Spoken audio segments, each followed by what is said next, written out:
Just like that, we are back with another episode of the Soundcheck podcast. This is episode 24. Ellen Reese speaking. Obviously, if you don't recognize my voice by now, I don't know how the hell you got here. This is going to be another one where Adam is not here. We're just getting ready to leave for the tour in April, so we're scrambling, trying to bank episodes and make sure we stay consistent with the podcast because it's been really, really fun to do. Today, I am joined by a friend of mine. He goes by Ely Waves.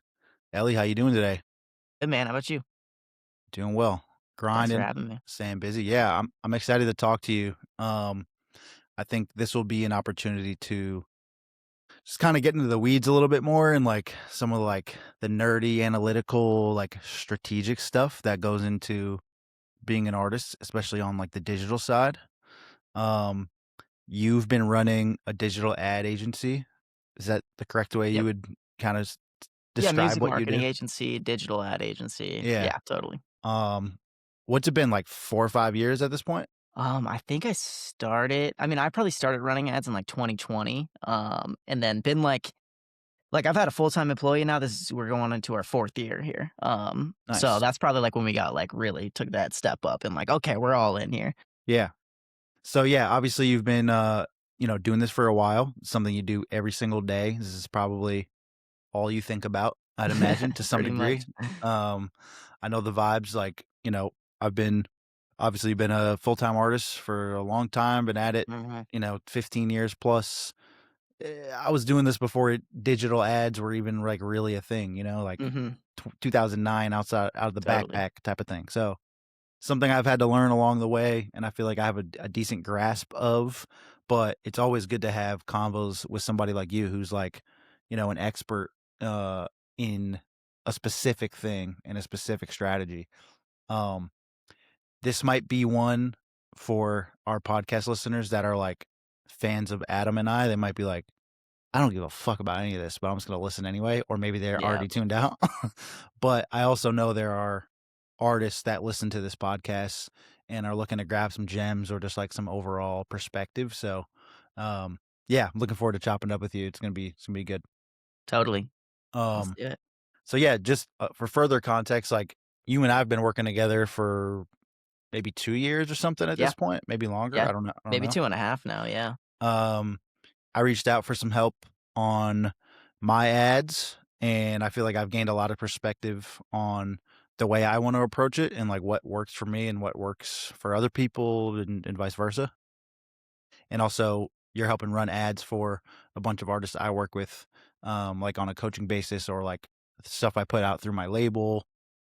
So yeah, it's been a great experience. And one thing that I really appreciate about you is you're just very transparent about what's going on because in a digital world, there's a lot of fucking bullshit Yeah. as you know. Like it's like, "Hey man, we'll get you this many streams for this amount of money, or we'll get you Run this for the many hills. Instagram followers." And it's like Yeah, just sounds like a crock of shit. And like to me, it's not the point to put like the biggest numbers on the board. It's like how we can make an impact and go for long-term success. absolutely. Um, just like any other business, you're gonna have to spend money on certain things, and marketing is one of those things. Now I will say paid ads in terms of like content driving to Spotify or to Apple Music. I think it's like not for everybody and it's not for every type of Agreed. music. It's not for every artist depending on where they are, right? But it's like it is one way to get the ball rolling and get things off the ground. And I think there's a wrong way to do it and then like a Definitely. bunch of right ways to do it. Do you think that's accurate? Absolutely. Yeah, I always tell my clients, like, there's a million ways that you can blow up in this industry, and I don't think any artist, their paths are gonna be exactly the same. Everyone's gonna have different journeys and different paths, and I agree, it's not for everybody. I think you can apply all these concepts to every genre, though, as long as your genre is in some, like, very weird, obscure thing where there's, like, 10,000 people globally who like it, which most artists are, Yeah, yeah. they're operating in some solid, lane or niche or genre. But yeah, totally. There's definitely a bunch of wrong ways to do it. And most artists who I see when they just kind of jump in head first themselves, they typically are doing it the wrong way. And literally just not selecting one thing, right, can be the difference of getting good results and getting literally zero results on Spotify. Because it's really easy. It's pay to play on Instagram and Facebook and YouTube. Like, you want to get a million views, guaranteed we can get you a million views. You can just click boost post on Instagram and pay for it. Mhm. But you can't force that traffic on Spotify. So on Spotify, you can't, people have to still see your ad and then make that active decision to actually click the button and seek your music out. And there's nothing you can do to force that. Unless you're doing, I guess, playlist marketing where you do have those guys who are like, hey, pay me $1,000, I'll get you 100,000 streams. But if anybody's ever guaranteeing you numbers on Spotify in return for money, then you should probably run for the hills because they're doing something that's either long term is not going to lead to any real fan growth, or it's sketchy as hell. And the one thing you don't want to do is have Spotify think that you're doing sketchy shit with your streams, because Right. that's how they put you into that category of like, we're not going to push you in the algorithm. I've literally seen people. I just talked to a guy yesterday, actually, pretty damn big artist too. He just had 1.5 million streams stripped off his account. He doesn't think he did anything wrong, but it literally someone could have just Wow. bought it streams for him. Some random dude could have bought his streams and Spotify stripped it off. Right. Or he got into some playlist and that playlist dude was doing something sketchy and he had no idea that that dude was doing something sketchy. So you definitely, want to be careful. I'm all about like, protecting your algorithm, what you were saying, like, not every 1,000 streams are equal to each other. There's a big difference between 1,000 streams that are all like actively engaged real fans versus just numbers 1,000 Of streams. course. Right. Huge difference. And I think a lot of times artists, especially when they're starting out, they'll just kind of see the number and they'll be like, oh my god, that guy's at 500K. It's like, okay, well, that guy could be at 500K and you could be at 20K, but when you drop a song, your song does 10 times the numbers organically that his does. Who do you think's Right. actually in a better position? Right. Probably you. So totally a huge difference. That guy who's at 500K, they're probably just copping a whole bunch of playlist slots over and over again, honestly. Right. Right. Um, yeah, that's a whole nother thing that I wanted to talk about, which we'll get to.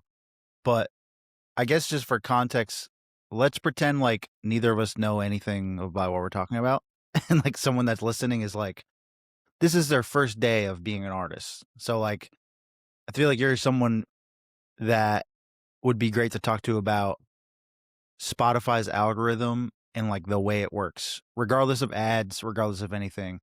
Let's just set the baseline of like, here's the goal, here's like what the system that you're trying to get into. Yeah. I mean, first, just if anybody's wondering, so like digital ads, there's a whole bunch of different digital platforms that you can run ads on. My company, we focus solely on meta ads, and usually it's Instagram ads inside of meta ads, although we've actually been using more and more Facebook because now Facebook's also diving into like the Reels aspect of things. So it's pretty similar platform to Instagram Reels at this point. So those are the two main platforms that we're playing with.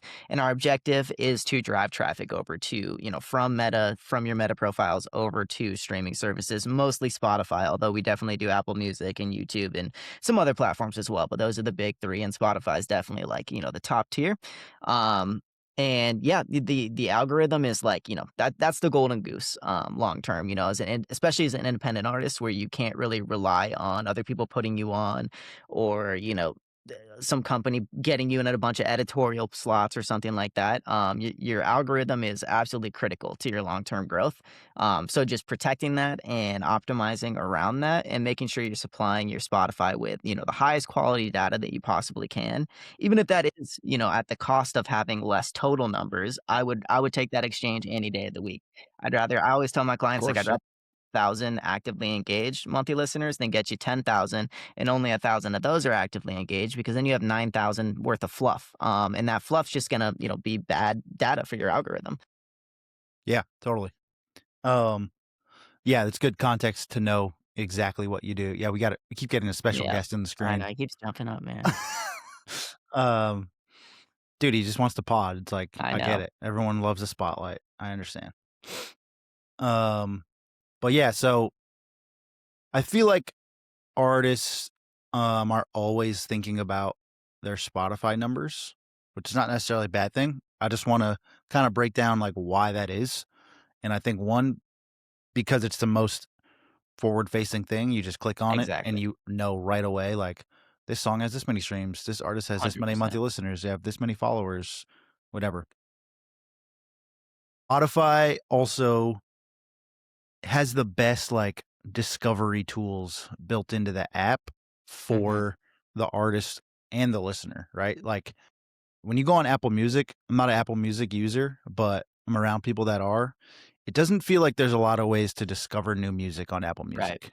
It's just like the big editorial playlist with like super pop music and then like a couple niche breakdowns that Apple Music curators are selecting to put in there. So it's Right. like usually, major label releases and like artists that you probably already fucking know about.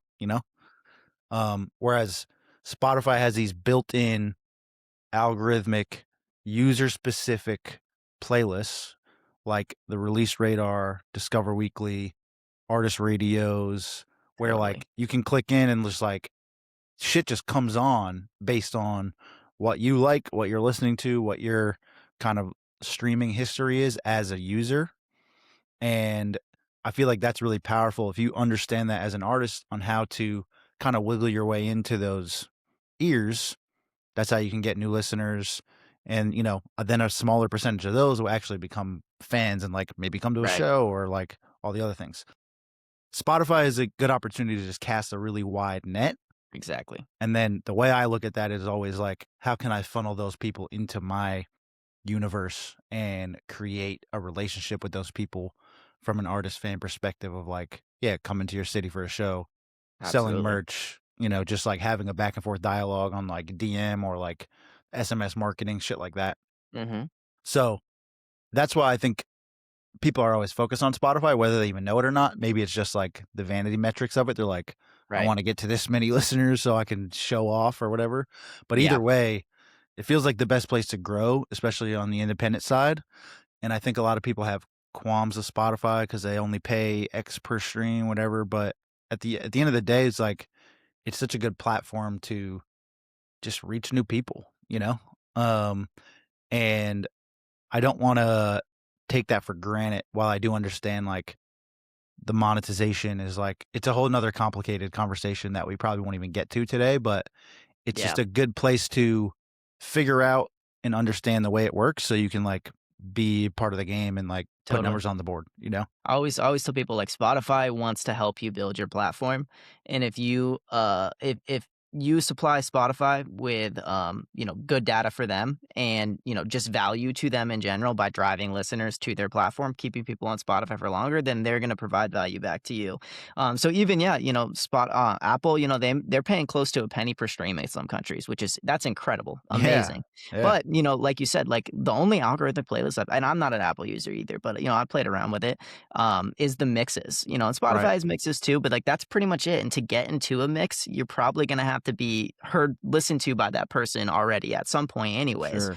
But Spotify, yeah, like they'll plug you up in radio, they'll plug you up in Discover Weekly to people who have never heard of you before, but they do like similar types of music, and they'll push you out there. So over the long term, if you do things the right way, you'll often find like sure, Spotify may pay 1/3 of what Apple does, but if you get yourself in front of 10,000 people that you drove yourself on Spotify, they're going to reward you with another 10,000, 20,000, 30,000, sometimes even like 10 times more people than you drove yourself over the long run. And then that kind of evens out the royalty rate right there.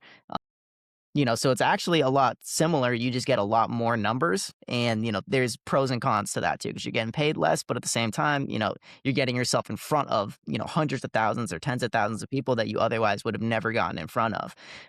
So yeah, Spotify. That's where our focus is there, just because there's nothing like the compounded growth that you can get on Spotify. YouTube is for like influencers, people like making long form content. YouTube's probably pretty similar in terms of like how it gets you out there. Sure. But yeah, for like artists, I think there's Spotify is like still far and away the best platform for actually building your fan base. Yeah. Absolutely. And the way to influence getting yourself into that algorithmic system and get like new discovery on a daily basis basically is to, like you said, add value to the platform, basically prove to the algorithm that people give a fuck about what you got going on. Exactly. So then, think about it this way. This is what I always like tell people and myself. um when if you're Spotify, you're charging users $10 or $14, whatever it is now, a month to like use your platform. So you need to curate to the user.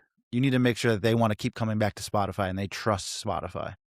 So their way to do that is every Friday, there's a release radar. Hey, we're going to give you some shit that you like. And how do you know that we like it or that you like it? Because we're like analyzing every little single thing that you fucking do. You listen to this song for this many seconds, you saved this album, you followed this artist, and they're going to give you what you're looking for, right? So all you have to do as an artist, I mean, it sounds really simple and it's not like you just fucking go like this and it happens, but you just have to basically get in the game. So if you get to X amount of listeners of X artists, that tells Spotify, oh, people like this artist, they'll also like Dylan Reese or whoever it is, right? So Totally. they're going to then want to put you in front of those people because they want to earn that trust of the user, right? Like it's kind of like a reverse psychology thing. It sounds really simple, but I think, and I'm saying all this, I know you know all this, you do this every single day, but I'm just thinking about an artist that like just puts music on Spotify and then just like goes like this. And they're like, Expects magic to how come I happen. have Right. 15 monthly listeners? And it's like, Right. because no one's fucking listening to this. And then they click Yep. on release radar and they're like, who the hell are these people? Like, I don't even understand how this works. The more you know, the more you read about this shit and like, do it every day and, maybe work with someone like you to help get the ball rolling or, run your own ads or just like do content that's very specific. Uh, the more all those things are going to start working for you, it's going to snowball. Right. So Right. You could have a song that, one day could have 1 billion streams on it, but if you're not able to get that ball rolling, down the hill, like it's never gonna compound to that point. And it could be every single person who hears it, they're like, "This is a fucking smash. Like this is incredible." But yeah, you got to provide value to Spotify and get those numbers moving up. Otherwise, like, why are they gonna push it out? Are they just gonna take a random guess and because you marked your genre as pop, they're gonna push it out to pop fans? yeah, There's a million micro genres in pop. They don't know what. exactly. And maybe you bought this playlist slot, but maybe that playlist slot was filled with heavy metal music fans. Well, now Spotify thinks that heavy metal music fans like your pop music. And, even if you're Justin Bieber, they're probably not going to like your shit because it's just not the Totally. right type It's of not what they're listener. looking for. Yeah. Yeah. And so, you always got to get it started. And I think like in this digital age, in terms of like online streams, like there's really two things, like, and nothing else is even remotely close. And you have ads, paid ads, and then you have organic social media. And organic social media is obviously the cream of the crop. Wouldn't we all love to be posting on socials and get 1 million views every time and just be able to drive people over to platforms and have a free, funnel system like that? But I love ads because it's your way of guaranteeing yourself, hey, if I have the money for it, I can get in front of 1 million people. And I can get in front of 1 million people, not just globally, but also in the US if I have the budget for it. And I can target them and I can give them stuff that they like. Like if I think anime fans are going to like my music, I can use, anime clips with my songs, and then that's going to get shown to people who like anime. And then I'm driving anime fans over to my Spotify. And now Spotify is able to take that data, connect you to other artists who are doing something similar, and you can start moving up the chains. And I like to kind of look at it like, the algorithm in like these subgroups, right? And like at the tippy top is like your A-list artists. Like if you get connected to Drake in radio and you listen to one of Drake's hits and then your song comes on next, you're gonna get 10 million monthly listeners at least. Right. Yeah. Like that, Yeah. literally overnight. But they're not just gonna plug you up with Drake if you have 1,000 monthly listeners. You got to work your way up those chains. They'll put you on some artist radios or just algorithm circles who are a little bit bigger than you. They'll have some that are around your same size, and then they'll have some that are smaller. And you just got to keep inching your way up those chains. And the bigger you get, the more you're able to connect to these bigger and bigger artists. And eventually you might get yourself to the point where you are fully independent still, but you're able to pull out 1 million, 2 million monthly listeners because you've built yourself up to this point where, like, yeah, you are in a couple of these A-list or B-list artist radios who, do have all the label backing in the world and all of that. And yeah, I think you just have to inch your way up those chains and do it in the right way too. Like, I think if you're ever looking for it, we would all love to wake up tomorrow, look at our Spotify's and see, oh my God, we just got 50,000 monthly listeners overnight, or we just did 1 million streams overnight. Anytime you get something like that, like, odds are, well, one, like, what goes up must come down. Like, it's gonna come back down. Those types of push almost never last. And it's just, it's cool. We'll take it if it happened in the right way. Say you went viral, you spent a whole bunch on an ad, whatever it was. But like, I'd rather see that slow, consistent growth that, almost looks like this. And it's, obviously it's gonna be more like waves. You're gonna be up, you're gonna Right. be down, but like naturally just going up over time. And it like a diagonal line up to the right with waves. And that's what we want to see because that's how you get the longevity. And I think like one of the coolest things, so like I stopped making music personally myself like 2-ish years ago. I haven't posted a single thing on social media. I haven't posted a song. I haven't spent a dime on promotion. I haven't done shit. I've been at 85 to 100,000 monthly listeners for going on 2 years now. And I built myself completely up through ads. And I almost think that's like one of my coolest case studies that I have because it's like, hey, like, I had friends who went from 10K to 700,000 monthly listeners, but they were getting 98% algorithmic push. And those fans didn't convert into those active listeners like you and I have for doing this for so long and building that actual fan base. So when they stopped and the algorithm eventually stopped giving them 98%, that's never going to last. You're never going to get Yeah, yeah, 98% for forever. sure. Um, then you come back down to earth. So the fact that I've just been flat this whole time, I think says a lot about like, the difference in the way that you do accumulate your fan base. And that why that slow, consistent growth is better than the spikes overnight. Even though that's a great ego stroke, it feels great, it's fucking awesome. You feel like you're on top of the world, but at the same time, when you're that emotionally attached to your numbers, when you do have those drops, that's when you get depressed, like, you legitimately get depressed. I was definitely in that stage before, where, like, I was just living and dying by my numbers. I I feel that, um, and thankfully, I can't relate to it, but Good. I understand Yep, why that happens, and I know dozens of people that are in that headspace or were in that headspace at some point in their career. I feel it's like a double-edged sword because, like I said, I started before all this shit. right. Like, I was, like, doing shows before Spotify even, like, launched. Like, I never really measured the success by, like, Spotify analytics. Like, I definitely pay attention to it, it's important, right? I wanna keep it growing. It's how you reach new people nowadays. But it's like, my self-worth isn't tied to, like, how many streams I get every day. You know what I mean? Like, it's, like, really not even in the top, like, 10 Yep. things that I'm, like, I thinking don't even about. look at I might look at my Spotify numbers maybe once a month now, if that, like, once you But get past that stage of checking it every day, that's but how you it's work like, yourself to it. I'm still putting effort towards this, like, I'm spending money Absolutely. on ads, we're trying different stuff, like, for my shit, it's like, we've had some things work pretty well, and it's like, "Oh, this is really connecting, this is great," and then we've had others where I'm like, "Yeah, I just dropped, like, a couple grand on this campaign in, like, whatever, a 4-month window or whatever," and it's like, "This isn't fucking Didn't hitting." really see the So, like, upward. Yep. you just gotta try different stuff and keep it going, and, like, it is important, but I think that's actually something good to talk about too is, like, uh the way your mentality is about this, it's like it can't be, "Alright, if I'm gonna spend this much money," because To get X. it's Yeah. it's it's gotta work, it's gotta do this. I understand that, but I feel like with marketing, the ROI is not always financial, I and would it's add, gonna. organic marketing. Yeah, It's never. right, right. Yeah. Like a real way that's, like, gonna Yep. actually connect and, like, work. Um, and yeah, it's I feel like it's important to have that mindset because I think a lot of things a lot of times, artists just give up too soon because they don't see Totally. the results that they want immediately. Um, and just, like, understanding the full scope of the process. If you have that, I feel like it's easier to have a mindset of, "Alright, Totally. we're gonna do this for 3 years in a row, not 3 weeks," and then just, like, it's Absolutely. too early to assess, like, what's going on Right. even. Like, you just gotta keep fucking, Right. you Any know? any of my serious clients were trying to get them because like the role my agency kind of fills in is like I didn't go after the major label artists with the 50,000, $100,000 budgets or anything.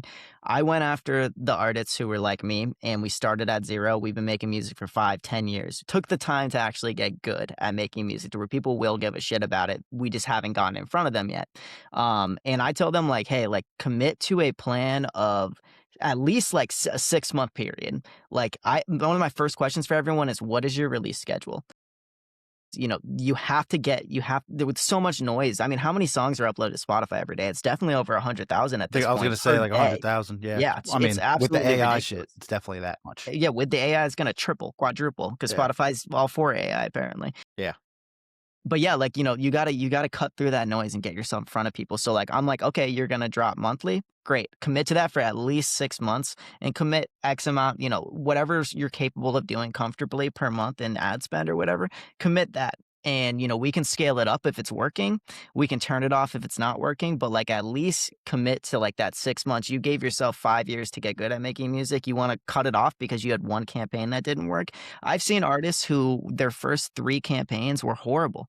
They were horrible. And then that fourth one, 10 cents a click, boom. And then we took them to 100K 6 months later, a year later. Right. You Right. just got, yeah, like I feel like honestly, like if you don't, I'm always of the mindset, like if you don't quit, you will always find success. Like there's no telling that no guarantees ever that you're going to get to X level in the game, but like you will find success if you do not stop. If you just keep posting to social media, if you keep putting out the best music you can, if you keep marketing and getting in front of people and investing in yourself, like you will grow.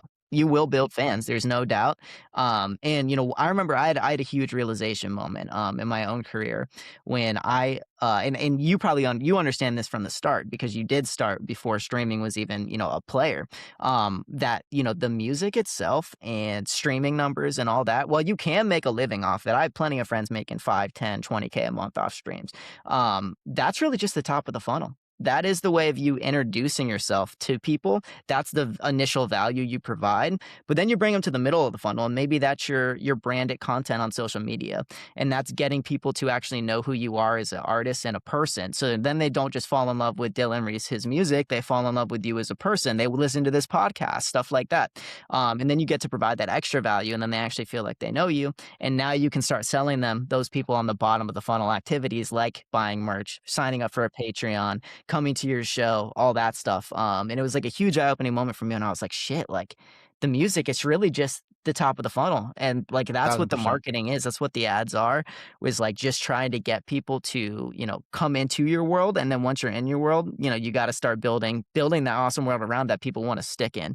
And then that's how you get them to the middle of the funnel. And then you can start selling them on those super high value activities. I'm sure any artist on here has probably heard like the 1,000 fan theory. Sure. Like if you have 1,000 fans who are willing to pay you $1,000, like you're killing it. You're making $1 million a Right. year. Right. That honestly might be all you need. I know, like, we talk about the shows that you do all the time. Like, I know artists who are at 5, 600, 700K monthly. They couldn't pull in 1/10 as much as you do off of the show Yeah, because and you're grinding that for all this time. like, it's not like I'm playing huge shows right now, especially as a headliner either, but it's like I feel like it's building slowly, and there's a real sense of community. I talk about this all the time on this podcast because like these are the people that listen to this shit. Like they already Right. know, they already get it. But yeah, I care way more about that than any number on a screen. But like you said, the number on the screen is just more chances for people to Right. join our little party. Get into So the world. Yep. it's like it's a priority, but it's not top priority. And I think that's where people sometimes go wrong when like the streaming and like the ad growth is like the number one thing at the top of their list, where it's like this is the only thing you're fucking thinking about. Mhm. All that shit can go away, man. Yep. Spotify Spotify could could yep. fucking I think about that shut all the time. down. Like I don't want to put that in the universe because I don't want that to happen. Like it's part of our business, Knock on right? wood. It's like Yep. pretty much your whole business. Like Yep. Oh, yeah, literally. you'd have to really Yeah. pivot. But it's like, yeah, it's so out of your control. It's yeah, it's just Well, it's a different mindset. let me ask you this. So I tell all my clients when we're starting, and it might not be streaming, but like let's say you're a new artist, you have been making music for 5 years, but you never put it out. You're just starting, you're building your catalog, all that stuff. I'm really big on like I think being an independent artist is literally the definition of being an entrepreneur. The amount of different hats that you have to wear to do this at a high level is ridiculous. You want to start merch? Guess what? That's a whole fucking business. Like like that's an entire business, just like starting a normal apparel business.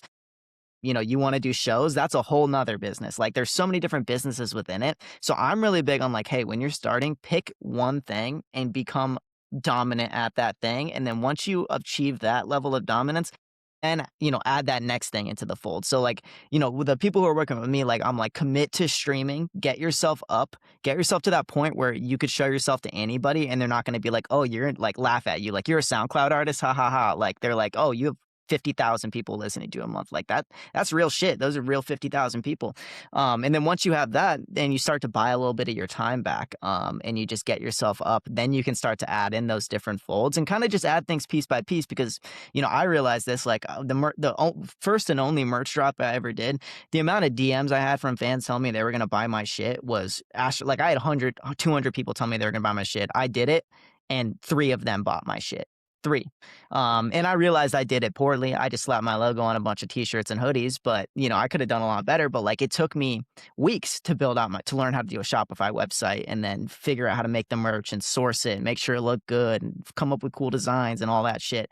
Only for it to not work at all. And but I did have a working formula with streaming. So if I just committed that time to that, got further ahead, learned more, had a bigger pool of people to eventually sell to, and then took merch seriously. And maybe I went and hired someone like yourself who, could consult me and has done that, been there, done that. And you could have saved me the headache of spending 3 weeks and hundreds of hours building this shitty merch website and that didn't actually do anything. Yeah. So I'm really big on like that, just taking, because there's so many different things, social media, this and that. Like most artists I talk to, like I get it. Like they think that social media is the end all be all. Like they're like, well, if you don't have that, you have nothing. It's like I know people with 150,000, followers on Instagram and TikTok, but then they have 5,000 on Spotify or, who know, and like tiny amounts on Apple Music. It's like, well, are you an artist or are you an influencer? Because if you're an Yeah. artist, I think it always starts with the music. Yeah. And like, you'll never get 1 million monthly listeners the right way if you don't have true music that's worthy of getting 1 million monthly listeners. Right. So I'm always big on starting there. And I think streams is kind of like this modern age music thing. And then yeah, as you continue to progress and build, then then you can add in all these other pieces, build out your team, get the right people in place, and then that's when you can start to do everything at a high level. I have a client right now, he's killing it on Spotify, but he was telling me, he's like, well, like I feel like my optics are still shit. He's like, and I'm like, do you want to look like you're a major label artist who've been in the game for 10 years, or like do you want to look like, as you are, an independent artist who just started putting stuff out? You have a 9-song catalog, you're trying to build your catalog. Like if you look like you had everything figured out already, you're gonna look like a plant, honestly. And like a lot of people aren't gonna resonate with that in this day and age. A lot of people, especially with TikTok and stuff, like what works is genuine shit. Like pulling out your phone and setting it up and having that be in the video and you just sing your song raw in the car and Yeah. then people hear your voice. Like I find that to be the stuff that works well these days. Yeah. The authenticity goes a long Yep. way. Whether it's high production value or low production value, I feel like it's got to be true to like what's actually going on. And the more you try to put on a facade, it's like, yeah, we're not really buying this regardless. Hmm. It's interesting what you're talking about, like kind of focusing on one of those kind of buckets of like potential monetization and like part of what you do as an artist.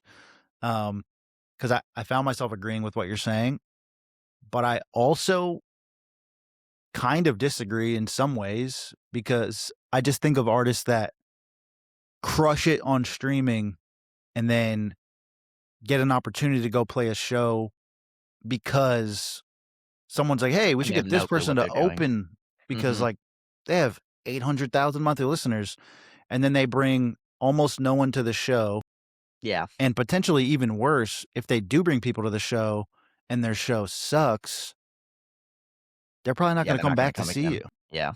Yeah. You're 100% right there. So it's Yeah. like I've always approached it the exact opposite, where it's like I'm gonna work on all these things slowly, and they're all just going to rise.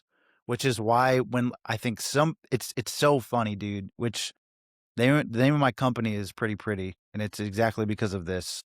Some people see me and think I'm an absolute fucking idiot who has like never made a dollar off of music because like I don't have Right. huge numbers, and they're just like, "How's this guy even alive? Like he must be like a rich kid or like has some other Yeah. fucking super like multimillionaire business that's like funding everything because like this shit ain't working. And then other people are like, dude, you're my favorite artist. Like you're Yep. famous. Like I'm just like, it's neither of those things. It's exactly Yeah. in the middle, which pretty is the adverb and then the adjective.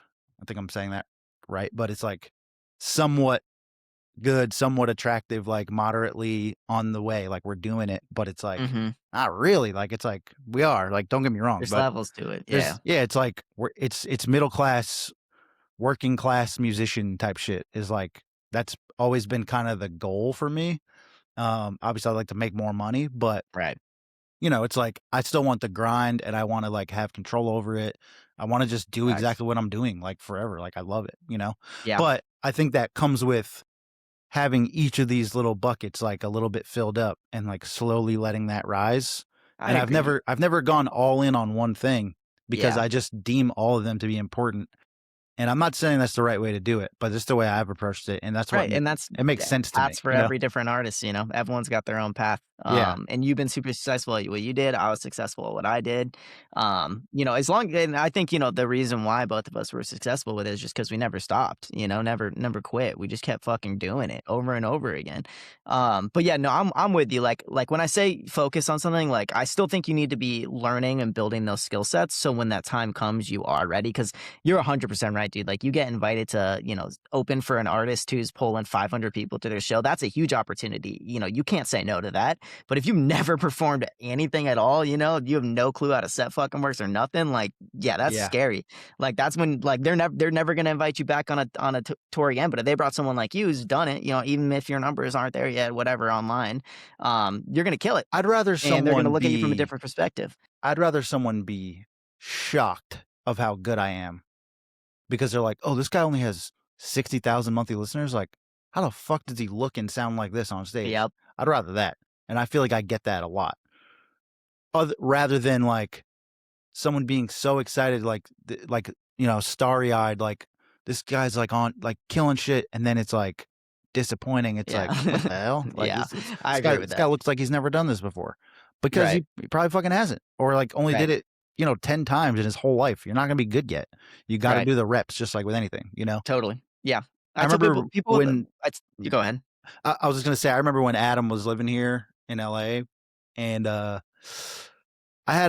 not gonna say who it is, but we went to a show of someone that was like crushing it on TikTok, just completely into the universe and streaming, like about to get signed by every major label. Like it Mhm. was a big deal. And he had a show here in LA and we went to it. And me and Adam were just in the back, like, this ain't gonna last very long. Like, and it didn't. I don't know what the fuck happened to that dude. Like, Yeah. again, I'm not gonna say who it was, but it's like I thought he had it all figured out, and then you see Yeah. him, and you're like, yeah, this is like an internet thing, and he's Yep. never fucking been on stage before. It's very obvious. And Yeah. the people that were there to see him, half of them were excited because they were just like thought there was someone famous in the room. But it's like I don't want those type of fans anyway. They're very like Yeah, finicky and yeah, come and just like go. as Yeah. soon as I fall off, they're like, "Fuck Yep. that guy. I don't. Who Yeah. cares?" But then most people were like, "Oh, I thought I was coming to see like a concert, A and big this is artist. like Yeah. some weird shit that's going on." Like Yeah. he's just like holding the mic like this far away from his mouth, and like the master's just That's playing, insane. and it's like, Yeah. dog, like what the fuck's Yeah. going on? Yeah, So no, I tell people yeah, you gotta be building those skill sets. Like, I find it funny that a lot of artists don't look at like the skill of making good content. They feel like, okay, my music's really good, but they feel like oh, they're like my content sucks, so I'm shadow banned or something. It's like, why aren't you thinking about content the same way you looked at music? You were shit when you started music. We all were. Like some of us had natural talent, whatever, but I didn't. But like, yeah, I was yeah, shit. I was horrible. Couldn't even be on beat on a rap song. Like it took a while to figure that shit out. But I did. And then I feel like you got to look at content the same way. Like you're shit at content right now. You're getting 200 views a post. The only way you're going to get better at it is doing the reps, is slowly building up that skill set and performing. Same thing. Like you're never just going to, you could be naturally talented at something for sure and like start here. But like if everyone wants to get better at everything, like to get there, you're always going to have to put in yeah, that work to actually get to that point. And like, yeah, it doesn't matter if you jumped up 15 levels on the streaming side or the content side, like that's not going to make up for the other one. You're not just instantly going to be a great performer or instantly, be great at this. So I totally agree there that, I think the answer is kind of Yeah. something like you got to be learning and thinking about all those things and working on them. I But, think you can you know, focus on one thing and, like, if yeah, one thing cracks, that's great, but all the other shit can't be neglected just because yeah, you're focused right. on like, overly it can't be 100% over here and 0 everywhere else. Maybe it's 80 and then 5, 5, 5, 5, but then it's like, okay, you still have a somewhat of an understanding what's going on or, like, what would be expected or some experience, so, like, once it's time to kick over to that side, you're not just, Yeah, I think looking it depends around on the type confused, of like artist you are too, like, for me personally, like, I was never really I never watched music videos growing up of my favorite artists. I have other my friends, other artists who are like music videos are everything to them, like, that's how they discovered all their favorite artists. I didn't give a shit about music videos. Mhm. I also like me personally, I was like, like, I would love to play a show in front of 50 of my real fans because my music isn't necessarily like I could just pop up at any venue and put on a crazy show. Like my music just it's really personal, it's sad. Like it's gonna a certain type of person's gonna like it and they're gonna love it, but polarizing and it's not gonna necessarily like grab attention randomly. So like I was never too big on the show side. So like but like my goal was like, hey, I'm gonna get as big as I can on streaming. I'm gonna build this core fan base, and then and eventually, if I do end up getting to the point where I can pull 10 people out, I'll go play for those 10 people, and then make that 20, and then 30, and then 40. I never got to that point because the agency ended up, I had too many artists hitting me up, and I went to college for entrepreneurship. In my I started my first business when I was like 8 years old. I was taking old people's VCR tapes of like home movies, and I was putting them on DVDs for them around my neighborhood. That's what I love, and, like, I think that's art and music was, like, a big part of that, and I will always be super passionate about music, but, like, I love the business aspect of it. So I love I figured out, okay, like, I actually love helping artists, like, figure it out and helping them get to that point. Like, I had a kid over the past, 7 months, we've taken it from 1,200. He just hit 240,000 monthly listeners. He's probably on just already on pace for 400,000 monthly listeners over the next month, just if he holds where he's at right now. I'm like, sick. that's what fucking yeah, that's what gets me like Yeah. fucking hype as shit. And like I think he's gonna be the first one that I've taken from like truly zero to like a million, over like a time period.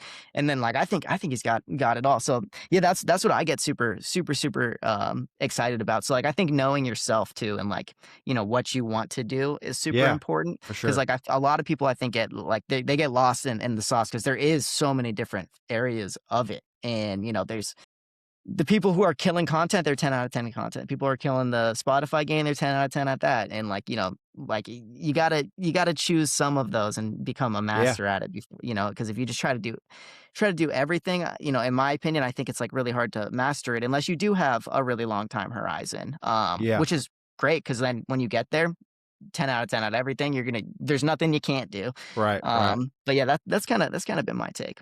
I was gonna ask you too, and you kinda answered it, I think, but, uh, did you stop making music because the business of the marketing company was just too Yeah. fucking much to think about and, There like was there was a lot of reasons, honestly.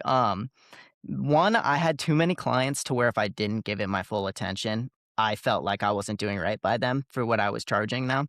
Um, and then two, honestly, me becoming a full-time artist or just quitting my job and shit, like my music was sad. It was depressing because that's how I felt.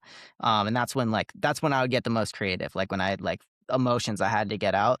And I just stopped feeling that as much. And going back to what we were saying earlier, like if your shit isn't genuine, like, I'm not just gonna force myself to act sad so I can write a song that can get 1,000,000 streams, Like, if I'm not feeling Bro. that, I'm not gonna put myself back in that position, put myself into that mindset I was stuck in for 10 years of being actually depressed every day, just to make music. And, I coulda learned how to pivot and, and, like, learn how to make maybe that middle ground of, like, now my music's hopeful, and that's kinda what I did towards the end. But yeah, then the agency just kinda took off, and I was like, I can't balance both of these things and be as good as I want to at both of them. So I like for now I'm gonna pick one, and maybe 10 years later, 5 years later, I'm gonna go back to the other and start doing that. But you across like right now, I'm really into fucking Pokemon cards. Like like I've built a Yeah, sick collection of Pokemon cards. That's another hobby of mine, and like I love that. I have like a little Pokemon business going on. yeah. So you always Sick. find stuff over your life, yeah, where you're like, Yeah, I like this too. I like that. you seem really happy and content with, like what you're working on, Appreciate it. which is why I think you're able to be just, like, transparent and helpful, and I never feel like you're trying to, like, squeeze money out of people or, like, do any weird shit because you don't probably need to, and you're just like, "Yeah, I'm here to help, let Yeah. me know what y'all need," and I love that about the relationship that we've built. It feels like you're an actual, like, a resource and an asset, not, just, like, someone that's, like, here to collect the money and just, like, "Fuck you And what I guys, figure it realized out." You from know? a business yeah, there's so many people like that, and from a business standpoint, like, I minored in sales, and, like, what I learned was, like, the people who are best at sales, like, you're not selling something, you're selling, like, your benefit to somebody and, like, how you can change their life, and, like, I how long we've worked together for 2.5 years. If I tried to squeeze money out of you 3 months in, try to get you the highest tier plan that we could do, we I would've might been not outta be here. sitting here right now. Yeah, Yeah. exactly. Yeah. And so, like, I've made so much more money and been way more successful actually, like, building great relationships with people that were based around legitimacy and transparency and just, like, truly trying to help them, and that ends up making me way more money in the long run. And so, like, I see a whole bunch of people like these, like, marketing gurus, like, they're low key selling out. Like, they know damn well that playlisting is not what's going to build your fan base. But then when they start their service because they have scale on social media, what's the easiest thing they can sell? Oh, playlisting submissions. So they launch a playlisting website. And that shit pisses me off because it's like, I know that because you're not Yeah. stupid at marketing that is not the right way to do this. But that's what you pitch because it's really managing 60 clients a month is fucking a lot. Like, I could not do that by myself. I have to have an employee. Yeah. In reality, like, if we want to get to 100, like 150, we're going to need one or two more people. And that's a lot Uh-huh. of work to train them at the level that I want them to be at to be able to offer that service that I'm comfortable with and I'm happy with. So yeah, I think I just think it's funny how people, they get so caught up in, like, the now and just like, "I gotta make this sale." Like, do you know how I've managed about $2 million in ad spend for independent artists? I could have taken all of that ad spend, and the marketing I did for people was playlists that I owned, and I had different genres, and I put their songs in a playlist, and then I could have sold playlist slots playlist slot submissions for X amount of dollars. And, I could have made so much free I could make $10,000, $20,000 extra a month off that, but I Sure. know that that's never gonna actually Yeah, help it's the not artist that helpful I'm for the working long with. term. Yeah, It'll it's make them just not. satisfied maybe for that month and then, you know Right, and it's gonna hurt them over the long run too, because now you just supplied the algorithm with a bunch of bad data. Even if it is coming from totally legit sources, like the difference between getting 10,000 streams on your catalog because someone clicked on your profile is way different than 10,000 playlist streams. And Spotify isn't stupid; they know that. Like going back to all the gold data, like your song on Spotify, if you're able to get it moving. If it's worthy of getting 1 million streams and you get the ball rolling, it will guaranteed get 1 million streams one day. It's just a matter of like how soon will it get 1 million. And the data that they're really looking at is stream per listener. You want that as high as possible because then people are listening to it over save rate, share rate, um, and then how much they come back to, the other songs in your catalog. They check the rest of your shit out because they found this song. And if you have a song that people listen to it 3 or 4 times, every single time they hear it because they're just obsessed with it. They listen to it for 6+ months, a year, without getting tired of it, and they're sharing it with their friends. They're posting it on social media. That's what Spotify wants to see, and that they're gonna try to push that out as hard as they can because that's as good as it gets. If people listen to it 10 times in a row, like how could Spotify ask for more? That's keeping people on the app. And it'll keep pushing those limits and pushing those limits and pushing those limits until you reach that point of like, okay, we're kind of capped out here, and like this song probably isn't gonna, maybe it could do 1 million streams a year or 1 million streams a month, but it's not gonna get to the 10 million stream a month Uh-huh, mark. uh-huh. And, like, I watch a lot of artists try to, like, force songs into becoming different levels and into hits, and you have some control over it, but, like, let's say we turn on an ad, and you would know this very well with all the work we've done. Like, you turn on one ad, and this one's at $1 per click, but that's maybe it's the artist's favorite, and they spend 5 times more money on that song, and we have another one, we put 20 we put $200 into it, and we barely did any work, but it's 20 cents a click immediately. Like, the market is telling you which one of those you Yeah, should probably be it's putting your very efforts in, obvious. Yeah, and all you gotta do is just listen to it, and yeah. then, and then, like, if you put the same level of effort and money you did into that one that you thought was a hit into the one that the market's telling you is, like, that's how you can go from here to there. Like, that's how you can, in 7 months go from 0 to 250K. The coolest part about that, it took us 6 months to get him from 0 to 70K. In March alone, he's gone from 70K to, like, 40K. Wow, yeah. And that just kind of shows like the compounding effect. And before that, he was like, dude, I might be at my limit here of like I've been doubling down. I'm not like I know we're at, maybe 100, $1,000 a month returning now, but like I've spent more than that. I'm like, just trust me, just wait for it. Like it's gonna work. It might take another year, it might take another 2 years, but like you will reach that point, and then Shit bam. starts clicking and Yep. then it's going. Yep. Yeah. And I don't know if you've noticed this over your career, but like I've kind of found when you're like doing stuff the right way and you're on the right path and just life in general, like the universe kind of gives you like these little signals, and it's almost like a feeling, like almost like this warm feeling, like you just feel like you did something correct. Like with this guy I was talking to, like we just were at that, I'm kind of at my limit, but like I'm not stopping, I'm gonna keep going. We were just talking about how he thought he was kind of shadow banned on social media and he wasn't really getting any results. And I pitched him on like, hey, maybe make a new page, try some new styles of content. And then all in the same month of March, everything starts working. He starts getting hundreds of thousands of views on his reels. He starts his shit goes from 70K to 250K. Like everything just like happened all at once. And then he dropped his actual smash hit song, the best song he's had by far out of these whole 7 months in the middle of the month too. And I'm like, all three of those things happening at the same time, like that doesn't tell you you're doing the right thing. Like I don't Right. know what is. Yeah. Yeah. It's almost like the universe rewards you for, just fighting through the times where you thought you weren't doing the right thing, but you believed in it enough where, you know, it started clicking eventually. Um, yeah, I have a lot to say, because I think the Spotify's algorithm right now is so like nuanced and it's really good. Whereas it's good, but it's harder sometimes to crack through because it's good, Totally. you know? Totally. Because I remember the days of like 2015 through 2019, maybe. It was a lot easier to trick Spotify's algorithm because those Playlist playlisting worked. campaigns that you're talking about, that shit actually worked and it would Yep. trigger algorithmic Yep. shit. So you could see the long-term growth. And not a lot of people know this other than people that I like worked with on it because it was very just like on the back end. And maybe I told you about it, but I was running like a playlist campaign service for a bunch of artists. And not only I was making a hell of money off it because I got good at it and I was Yep. able to like vet which playlists were botted versus which ones were not, whether they were grown Mhm. with ads or like maybe just had this huge organic push. Just in the back end of like the early level Yeah. Spotify analytics that you could see. Like now it's like there's so much shit that goes into it. I'm definitely like less tapped in now than I was. But yeah, it was not only I was making money, but I knew I was helping It was artists working. because I Yep. was like, oh, we get you to this amount of streams through playlisting and like this many saves. That's going to trigger the algorithm next month. And Absolutely. like, cause I was doing it for myself and I saw Yep. it cause I was up to like 250,000 monthly at some point because Yep. of the playlisting shit was like really easy to understand, but it felt like no one was talking about it or doing it the right way, you know?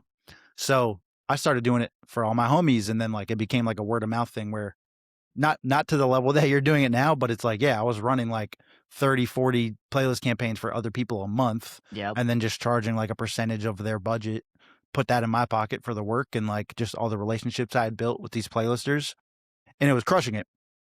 And then, like you said, as soon as I noticed that it stopped working because the algorithm started recognizing, oh, we can't pay out for all these streams for these people that have like basically figured out how to game the system. Because like we do want to put the right music in the right places, which I think they were doing, but it was because of like forced information, Yeah. basically, you An know? influx of data. Yeah. And once I saw that, I was like, I can't do this. Like this doesn't feel right. Not only for my own self, because it feels Right. like this is gonna start running in the wrong direction.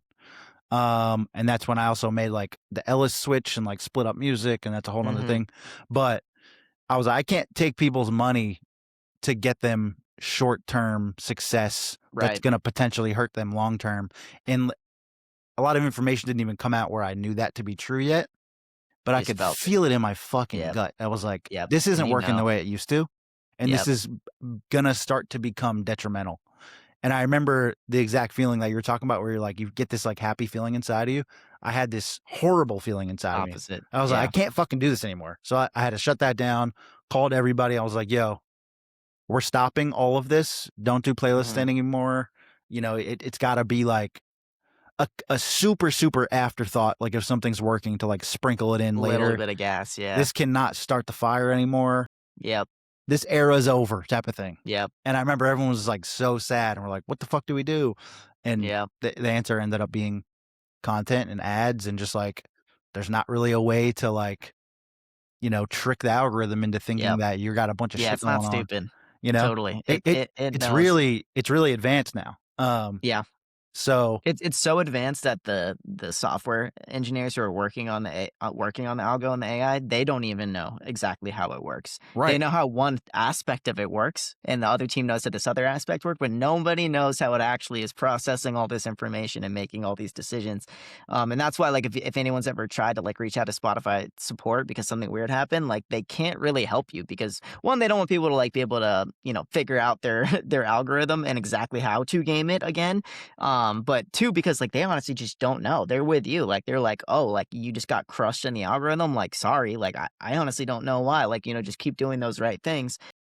Yeah. So I always tell my clients, like, you kind of this is the really hard part, honestly. And this is where just having self-belief in yourself is so important. Like, you do have to just like this kid, who took from 0 to 250K, like he had to trust that his music was good enough and he was ready and he was able to stick to it to invest all of this money over every single month, over and over and over again, knowing he's only going to be making $100, $200, 400, 500, and spending well into the thousands in order to get to that point. And then, you just have to trust that it was gonna work, and then bam, it does start working, and then everything starts lining up, and then it just once you kinda reach that break-even point of like, okay, like I was spending 2,000 a month, now I'm making $2,000 a month, everything just gets so much easier, because now you can just run your ads for free, and you can just keep reinvesting everything, and if you're working a job on the side or whatever you were doing, hustling to make some extra money, like, that can still keep paying for your life, and now you just all that 2,000 that you were, putting into your ads now, you can put it in your pocket, you can put it into investments, you could double down and now spend 4,000 a month on your marketing, and just keep taking it to that next level. Um, yeah, no, I thought the algorithm, in my opinion, now is just like it's just totally based on like real shit and like high intent rates. And I mean, just like the same with TikTok, like it's a little bit harder now, but like beforehand, like the rule of thumb was like if your video was watched 2 times on average, that shit was getting 1,000,000 views, like Yeah, guaranteed. yeah. It might be a little bit more than that and like a certain like ratio and all this, other crap too. But like it's still pretty similar. Like if people are gonna listen to your song multiple times and they're gonna save it, and all that shit, like you're probably gonna get pushed out. And it might take 3 months, 6 months. I've seen people literally have like no algo numbers for months, and then all of a sudden it just comes together and bam. One of the nice things, and it's a pro and a con discovery mode. Big pro, big con, because it dilutes everything, and it kind of levels the playing field as well. But they gave artists a way to kind of flip that switch a little bit and be like, hey, I think I've built myself up enough to a point now where I have enough good data, enough good songs that I can flip that switch now and I will be ready, and Spotify's algorithm's really gonna reward me for it. And that's how we've had such a massive march because he was dropping biweekly and we were getting all these songs in and we were getting all of them to really good points organically just with what we were doing. And then we flipped that switch and Spotify's like, "Oh yeah, like this at this scale with these 20 songs all getting in at once, bam, rocket ship." And it just keeps going. And then, on top of that, being able to follow that right up, just because one thing I've realized was like, a natural instinct almost is like you get successful in something and you're like, cool, I can kind of chill out now. When in Mhm. reality, it should be the exact opposite. Yeah, That's when you should put your foot on double the gas down. even harder because it was working. Alex Hormozy talks about that a lot, if you know who that is. Mhm. He was talking about how he was starting his businesses and, he like built one to 100K a month and then he would go and he would like start a supplement company or some shit. And then he was talking to the guy who started ClickFunnels and he was like, your advertising's returning this much. He's like, why aren't you just spending 5 times the amount on that? He's like, it'll just keep scaling. And that's what he did. And then you can he posted a chart of his monthly revenue and it was literally just a straight line, just scaled exactly with his ads. Your instinct is to pivot in some way and start something new for some reason rather than Yeah, just keep it's like you doubling beat down. the it's like you beat the game. and it's Yep. like, it starts something else. It's like, nah, So there's much. more levels, like, keep Yep. going. Yeah. Always levels to it. There's always someone better than you, always someone bigger than Yeah, you yeah. know, doing crazy shit, yeah. Just gotta keep it pushing. It's dope. Yeah, and I wanted to get your take on something too, because I listened to I think I said this in the beginning, maybe it was off camera, but, uh, I think based on everything we're saying, it would be easy to take away if you're an artist, you're like, "Alright, I gotta fucking spend $2,000 a month on ads, it's the only way like, I'm gonna ever fucking pop off." Right. I don't think that's true. I think it obviously will help if you can afford it. It's not gonna hurt you, I don't think, if you're doing it the right way. Could hurt your pockets if you're Um, not. And that's but just meta there though. yeah, but there are other ways and other approaches to, like, make shit happen. Um, I was listening to an interview of one of my favorite artists and someone that I really look up to. His name's Jameson. I don't know if Mhm. you know him, It sounds JMSN. super familiar. He's, like, someone I've followed for over a decade and just felt like he has the blueprint and, like, the type of career that I want. Mhm. Um, and he in that interview, he was kinda breaking down a bunch of shit. He never does interviews, so I was like, "Oh, shit, I'm gonna listen to this." It was, Here we like, go, 3 yeah. hours, so I was fired up. Um, and he mentioned that he's never spent any money on digital ads ever, That's and amazing. instead, uh, he spends all of that money plus some on the product, meaning, like, the music video and the song. So, like, he's done, like, videos if you watch his music videos, they look like $1,000,000 budgets, Yeah. and it's not. He's just, like, scrappy, but they still cost 40K, 5,000, yeah. $50,000, and he's like, Yeah. "If this video is so fucking interesting looking and entertaining People and will share so it. true to what I'm doing, this is gonna return me more eyeballs than spending 40K on ads would do if I bullshitted this video and it's just me standing in a room singing a song." Which, Right. like, I can appreciate that level of just betting on yourself and betting on the idea. Now, I don't think maybe you should do that either, especially if we don't have 50K to spare, you know? But it's like, I think there's probably a middle ground there of like, Completely. make your shit as dope as you possibly can. That feels like that's like the approach I've taken because I'm not a Mhm. super aggressive with ads. And like, even on, like some months I'll be like, all right, I'm going to pause for 3 months. Right. I got other shit to pay for. I'm about to be on tour. I got to pay. Like, I'm always spending money and investing in my career. Yeah. Ads is not always the first thing, like, that it's gonna Right. go to, but if I can afford it, I'll do it because I believe in the process, right? But it's like, I'd also rather spend a couple grand on my visuals to make sure that they're fucking sick, so, like, when I do run the ad, it's like, this is gonna be a Performs better better. chance to connect, and also, Yeah. even if it's the same level in terms of numbers, it'll It's probably higher mean a little bit intention. more. Yeah, Yeah. exactly, to the Higher people that click-through rate. are gonna Totally. get it, you know? So Totally. yeah, and then there's people like Adam, like, we've never spent money on ads on Adam, really. It's like, we did it a Yep. little bit in the beginning, Yeah, but 1 campaign, the that's it. growth has Yeah. been just, like, because the music's really good, and people come back to it, the visuals make sense, the Yep. branding's really fucking good. Now, Yep. again, it's like, if we got $100,000 out of nowhere, well, not out of nowhere, but if we got $100,000 from Could a scale it. deal or Yeah. some shit, it's not gonna hurt their growth, right? Yeah. But it's not the only way. The main takeaway I want people to have is, like, you just have to feed the algorithm good information, and one way to do that is with ads, another way to do that is with content, another way to do that is with both. It's like, Yep. there's so many ways to get there. Even if you go if you got to go like, let's say you started making music again tomorrow, right? Put out your first song in, like, however many years, don't run ads, but somehow you open for NF on his tour, right? Yeah. All Yeah. his fans are gonna go look up Ely Waves, follow you on Spotify, listen to like, that's gonna be so much good information that's gonna feed the algorithm, and then they're gonna go, "Hey, we gotta fucking show this to more people, like, there's a bunch of shit going on," you know? So, whatever way you can Totally. get more eyeballs there and feed good data, like, that's the answer. So, I want people to take away, like, gotta run ads, double down," which, like, yeah, maybe, but, like, also there's other avenues, you know? Totally. You gotta balance it too, because the better your product is, the better it will do when you spend that money and you do invest that money at scale. I tell people like when they're I do believe you have to get the ball rolling initially. Like one of the coolest parts about ads, honestly, is the fact that like my first year I spent 25,000 on ads. It took me about 13 months to break even. And even that I think was like I got kind of lucky. Like that was amazing. And then after that, I think the next month or the next year, I spent 4,000 on ads, and the year after that, I think I spent 8, and that was pretty much that.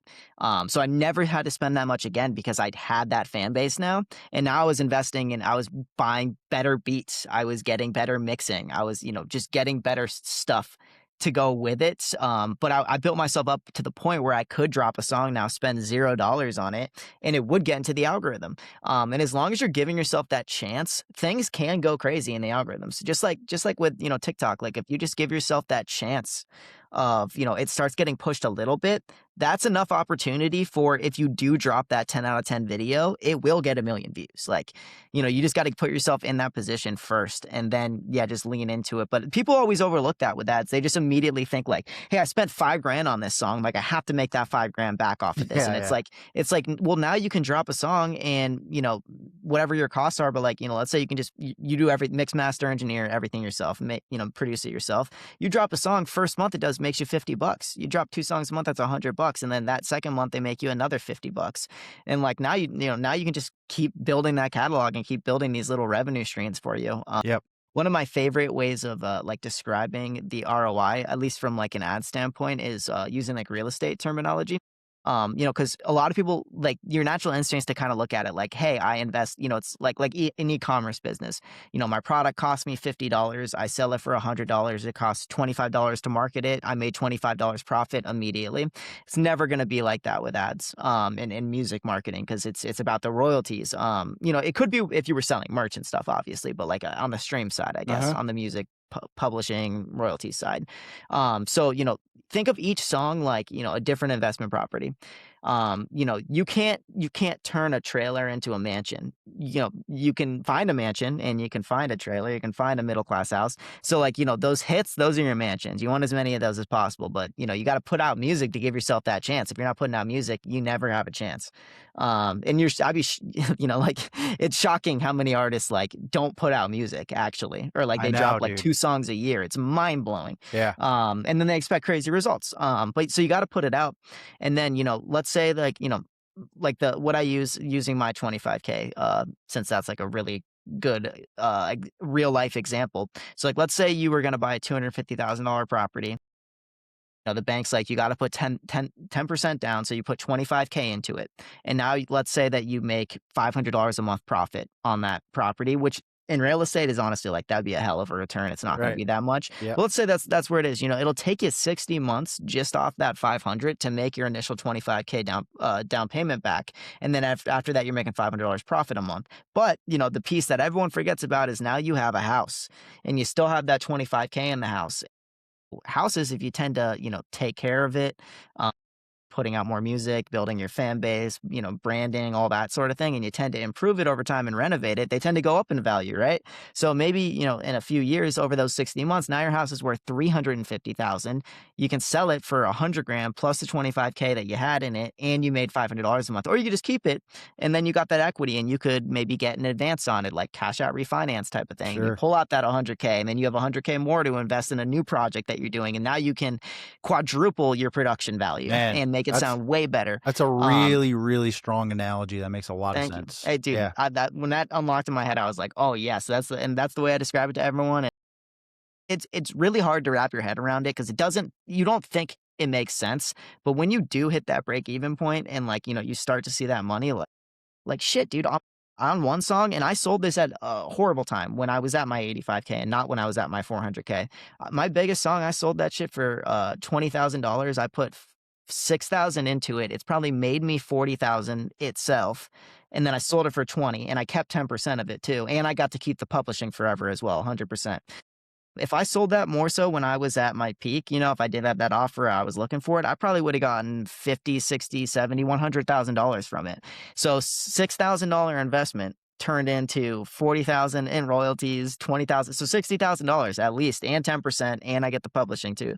So over the long run, but that took years, and I had to build. A lot of people give up before you hit that point where it does kind of crack, and like things start working. But that's where I think it takes an enormous amount of true self belief in yourself to put your take on the table like that, take your money, put it And on, and trust that it's going to work. belief Or in yeah, the product exactly. is like really the thing, because that's the way I look at it with ads and like spending money on marketing. I'm almost expecting like, all right, I'm about to lose this money, at least in the short Yep. term, right? It's like this is gone. 100%. And then if it works, this is fucking awesome.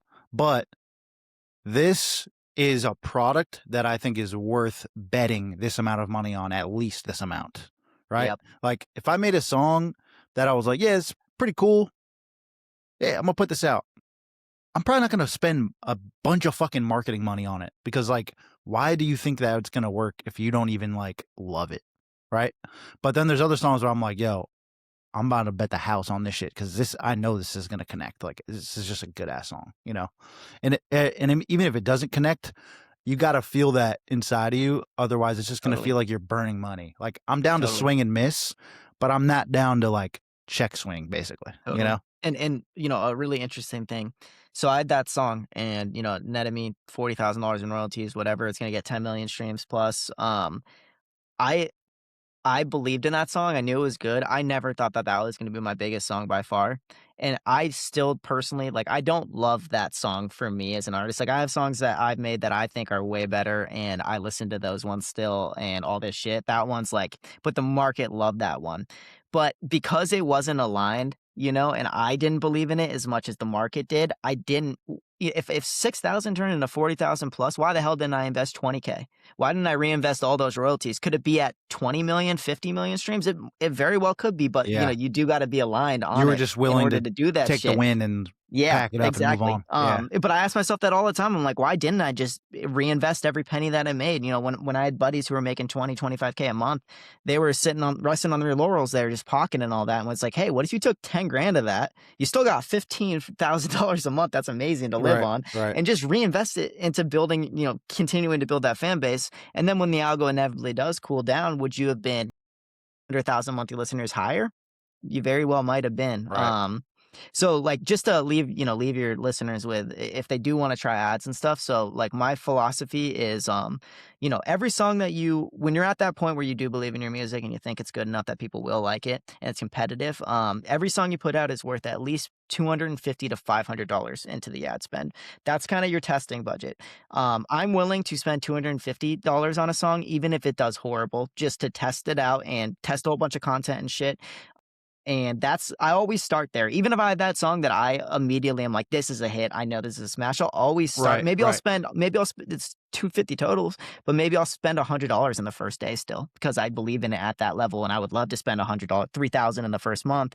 So I'll still spend, like, I might do that, but I'm still capping myself. So that way, if it does not perform at all, I'm not just going to lose $5,000, because it's too valuable as an independent artist to just be throwing Yeah, money away. yeah. But as soon as you do hit that point of like, okay, this song is killing it, I'm pretty certain that, over a year or two, I will make this money back, whatever I put into it. It's pretty much, the more you put in, the longer it'll take you to make it back, but the more you'll probably be making a month when you do get it back.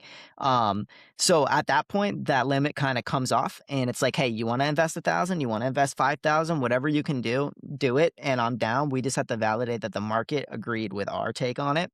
And over that month too, don't just approach a song with 3 pieces of content that you made and that's that, and you're done. And if that doesn't work, you're screwed, because I've seen campaigns go from $1.50 a click to 10 cents a click, which is hit song level overnight, by changing one video. So like, in like, I tell, even though, like, yeah, I would tell myself a master at, meta ads, at least in this lane. And I know a whole bunch about meta ads in general. There isn't something you could ask me that I probably couldn't give you a answer on. you know, there's only so much I can do. Like the song itself and the content are still going to be 95% of your results. I can maybe optimize that 10 to be 10 to 20% or 30% better. But like, the difference of 10% better on a 10-cent track is massive versus, 10% better on a 50-cent track. Right. You're not going to feel it as much. Mhm. And like, and the dopest thing, I'm actually about to start making content about this because I don't think people know. Ever since Meta rolled out this AI, so ads like probably like 2020-ish, 2019, when nobody was really doing it, weren't really being talked about, they were killer. People were blowing up left and right. The returns were almost instant if you had great music. And then it progressively got worse and worse and worse. And like the cost just, they might have gone from 7 cents at extremely high end to like 15 cents. Ever since Meta rolled out this AI on Andromeda, it's really opened up the game again. I've actually in the past 4 or 5 months, I've had the best campaigns I've ever ran. We're hitting a new level. I used to say that like pretty much 10 cents on a global audience, which is like tier two and tier one, so nothing like India or anything. Like 10 cents was like you could get 9 cents maybe, but like that's as good as it gets. Like I never really saw anything under that. I've had 6 campaigns now that we have been like pretty much at 5 cents on a global and like 8 cents on a tier one. And I that has only been a thing since the Meta AI rolled out, and that's kind of been the new approach on ads.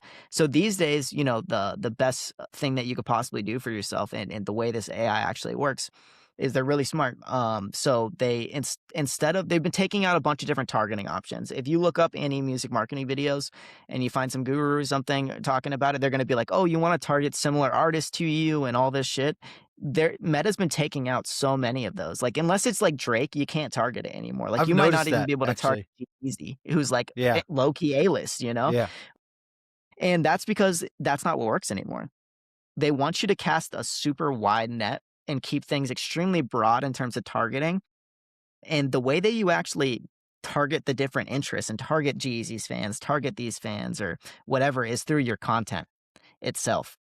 So what I was saying earlier, you think anime fans are gonna like your music? What do you think will get you better results?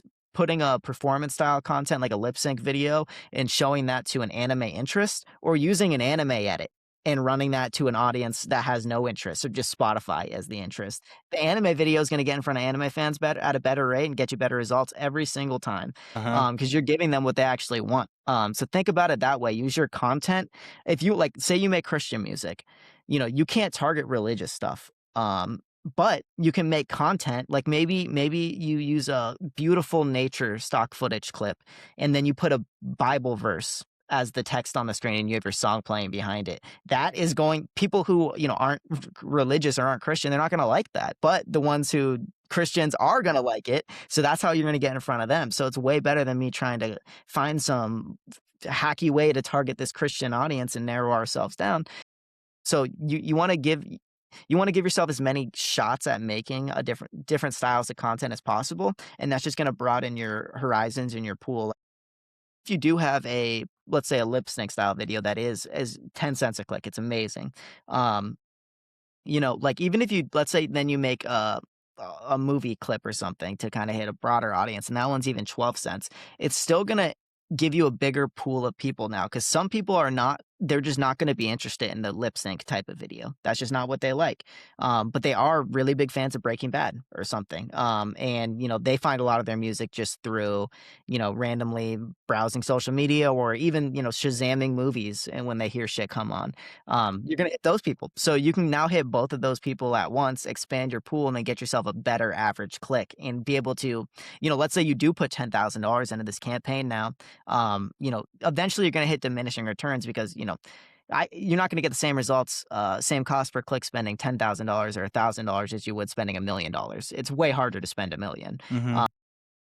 Yeah, there's just not enough people to reach in that niche. Yeah, yeah, At that cost range. So that's why right. costs just naturally go up. And that's that's going to happen naturally. But if you do have those multiple styles of content, it's going to be able to hold that cost at a much higher spend per day level, without just rocketing. I've seen songs and campaigns that were like 15 cents a click literally go to 40, 50 cents a click when you try to scale the budget. And that honestly kind of shows you like, hey, that isn't one that you can put the big bucks behind because it's not efficient enough, but you can spend $5 a day on it and it will get you top tier results, 10 out of 10 results. So, a lot of that's also about figuring that sort of thing out and like finding what's the most I can spend on this song while it's still extremely efficient, and then kind of managing your catalog. I'm also not really a fan of a lot of people talk about like, hey, start a campaign, spend 250, and if you liked how it did, put $5 a day on it, $10 a day, and then move on to your next song. And then, you know, over a year, you have 12 songs you're spending $10 a day on. That's $120 a day. I'm more a fan of which one of those was the absolute best. Which one of those is your hit? Figure out how you can make that 10, 20% better and then put all 120 on that song because Spotify would much rather push that one song in the algorithm that could get 100 million streams to 100 million than push 10 songs to 10 million. So, you know, you got to like if you really want to hit those high levels, you have to find those like true hits that like are undeniable. People hear it and they go, "Fuck, like I need this in my library right now." I feel like artists a lot of times they get so stuck on that next song, the next song, the next song. They always lose track of the ones that were working. It's like if you were posting this song on social media and you were like low key going viral, at least for you, like, you know, compared to your normal shit, every single time you posted something about it and every time you ran an ad on it, it was twice as good as any of the other ads. Like, I get it, you're hype about your new song, but don't forget about that because, you know, a lot of songs on Spotify, the artist's biggest songs, those are years old for independent and major label artists because those ones have a shit ton of data.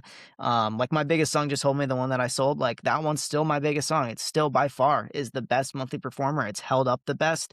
If I were to put money into ads again, I don't own it, so I wouldn't do that anymore because that's just throwing money away. Yeah. Um, but if I were, you know, and I did still own it, like that's probably the one that I would promote with the most money because the returns would be guaranteed over time because I've already built it up to that point and I know how good it is. So, yeah, I hear you, that all makes sense.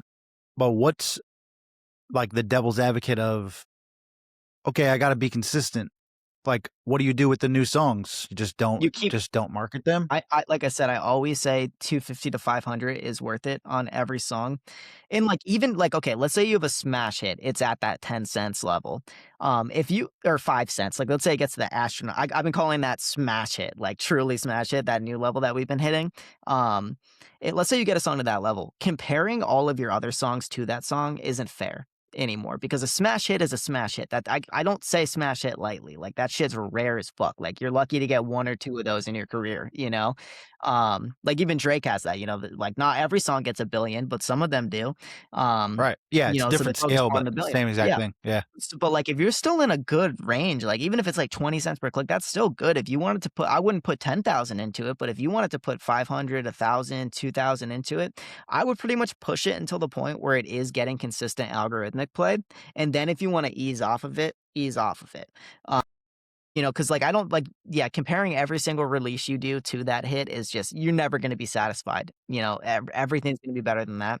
But yeah, your new songs are always worth a little bit of money because you know if you're a good artist and you made a song and you're ready to put it out, then that shit's good. Like you know, your level like may not be you know your fans' favorite, but like that's not a bad song. You know, as long as you're not getting like 50, 60, 70, a dollar per click, and then you just keep trying to throw money into it. You know, just throwing more money at a problem isn't gonna solve it. You gotta figure out how to get it more efficient first. But yeah, no, and I think a huge, huge part of it, like, if I started pushing my biggest song, "Just Hold Me Again," and I put 10 grand into it or something, um, you know, I think it would do a lot better if I was also consistently releasing songs again than if I was just putting that 10K into it. Even if I'm not putting a dime into these new songs, I think that Spotify is going to see that I'm dropping songs and being consistent, and it's gonna reward me more. My algorithm's gonna be more engaged. I'm gonna get more momentum. More of the fans that I'm driving from that song are gonna see that I'm not inactive anymore and I am dropping again and they're gonna stick. You know, a lot of artists like I think one of the huge things about dropping consistently is just like flexing that muscle. You were talking about release radar way earlier and how important it is.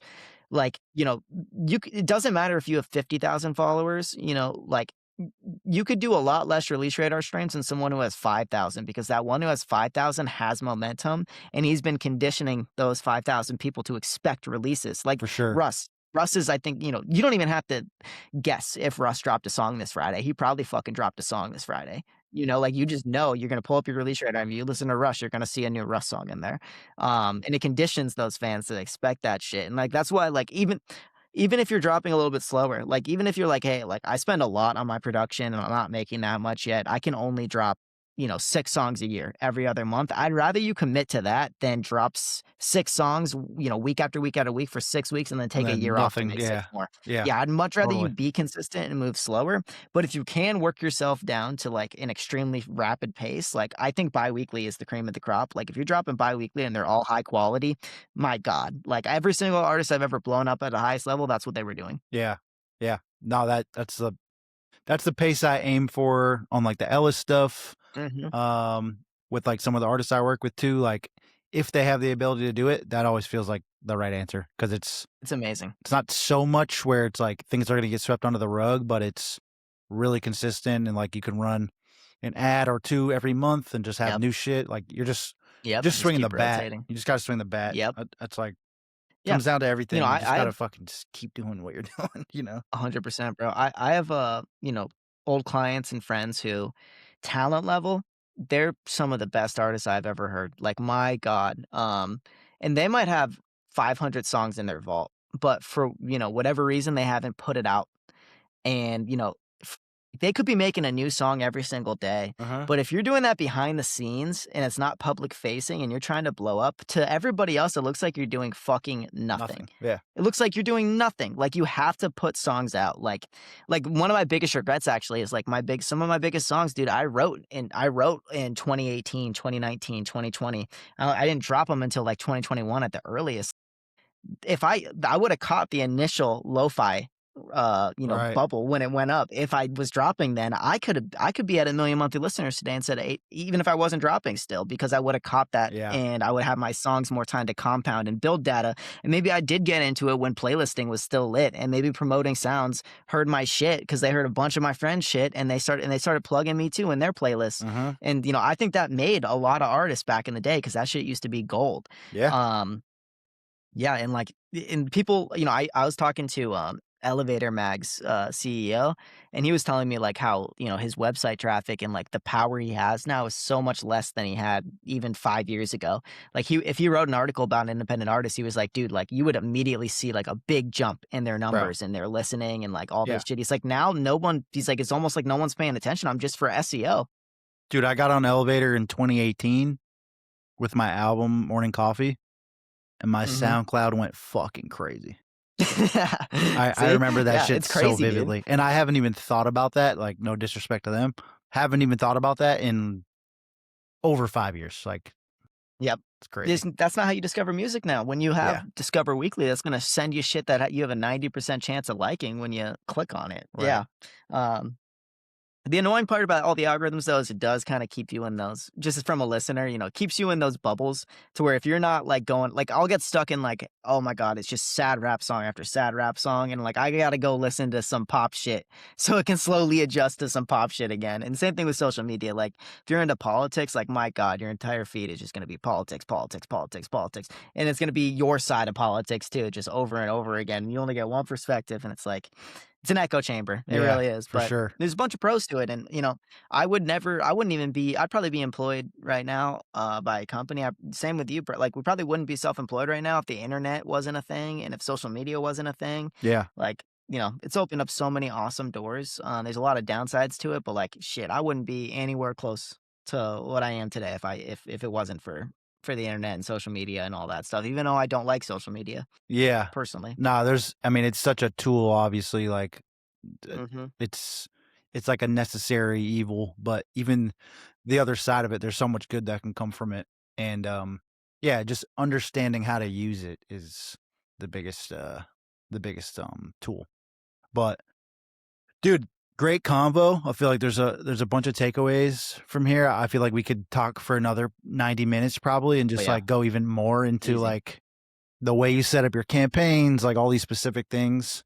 Um, but maybe we'll do another episode and, like, go even more, like, later on, Yeah. especially if people, Yeah, I'd love to. you This know was more, high level, general. yeah, which I think is helpful because if you don't understand Oh, that, I love it. then it's like, what the You'll fuck never get you're yep, talking about, cost per click and, like, different, tiers of, like, countries that you can they're not even gonna absolutely, understand, like, no one's gonna get that. So, um, absolutely. I love this convo. Hopefully, some people get some takeaways from it, and if you do decide that running ads on your music and you're an artist is for you, Ellie's a great guy to work with or maybe even just talk to and get, like, a consultation or something to dive more into, like, shit we were talking about.